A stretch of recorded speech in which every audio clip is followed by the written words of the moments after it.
Hello friends, மணத்தக்காளி கீரையை cut பண்ணி கழுவி க்ளீன் பண்ணி வச்சுருக்கேன். அதுக்கு பெரிய வெங்காயமும் காஞ்ச மிளகாவும் கட் பண்ணி எடுத்து வச்சுருக்கேன்.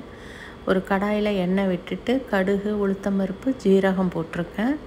அது பொரிஞ்சோன்னே வெங்காயம், காஞ்ச மிளகாய் போட்டு நல்லா வதக்கிட்டு கழுவி க்ளீன் பண்ணி வச்சுருந்தேன் மணத்தக்காளி கீரையும் அதில் போட்டு தேவையான அளவு தண்ணி விட்டு உப்பு போட்டு அது வெந்தோன்னே இன்றைக்கி தேங்காய் மட்டும்தான் போட்டிருந்தேன்.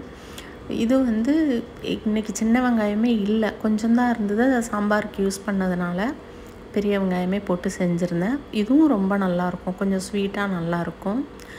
தேங்காய் துருவலை. இதுக்கும் கொத்தரங்காய்க்கும் ஒன்றாவே தேங்காய் துருவிக்கலாமேன்ட்டு இது வெந்தோன்னே அப்படியே வச்சுட்டு அதுக்கப்புறம் கொத்தரங்காய் பொரியலையும் பண்ணியிருக்கலாம் அப்படின்ட்டு அதுக்கும் ரெடி பண்ணிட்டேன்.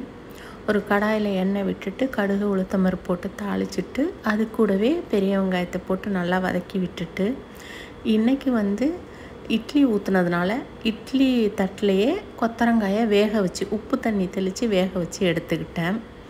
அதனால் இந்த வெங்காயமெல்லாம் வதங்கி வர்றதுக்காக தேவையான அளவு தண்ணி விட்டு மிளகாத்தூள், உப்பு, மஞ்சத்தூள் போட்டு அதெல்லாம் சுண்டி வந்தோன்னே இந்த கொத்தரங்காயும் அதிலையே போட்டு உப்பு காரமெல்லாம் பிடிக்கணுமே அப்படிங்கிறதுக்காக எல்லாத்தையும் நல்லா மிக்ஸ் பண்ணி கொதிக்க விட்டு அது ரெடியானோன்னா அதுக்கும் தேங்காவை போட்டுக்கலாமே அப்படின்ட்டு அதையும் வச்சுட்டேன் சைடில். இன்றைக்கி முள்ளங்கியும் பீன்ஸும் இருந்தது, அதுதான் சாம்பார் வச்சுருந்தேன். பெரிய வெங்காயமும் சின்ன வெங்காயத்தையும் மிக்ஸ் பண்ணி போட்டு சாம்பார் வச்சுருந்தேன் முள்ளங்கி பீன்ஸுக்கு.